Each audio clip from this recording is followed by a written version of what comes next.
There are other functions, however, some of them more legitimate than others. One is to run secret wars, the covert action that's written and talked about so much, like what's happening in Nicaragua today from Honduras. Another thing is to disseminate propaganda to influence people's minds. And this is a major function of the CIA.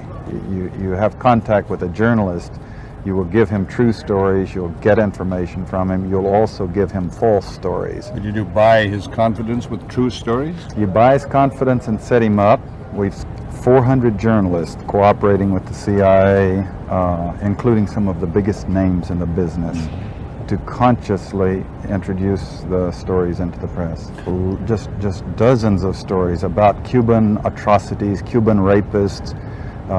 In one case, we had the Cuban rapists caught and tried by the Ovimbundu maidens who had been their victims, and then we ran photographs that made almost every newspaper in the country of the Cubans being executed by the Ovimbundu women who supposedly had been their victims. But these were fake photos? Oh, absolutely. We didn't know of one single atrocity committed by the Cubans. It was pure, raw, false propaganda to create an illusion of communists, eating babies for breakfast and that sort. Totally false propaganda.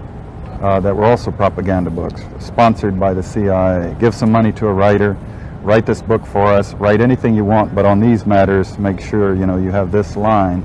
Some of whom are now distinguished scholars and journalists.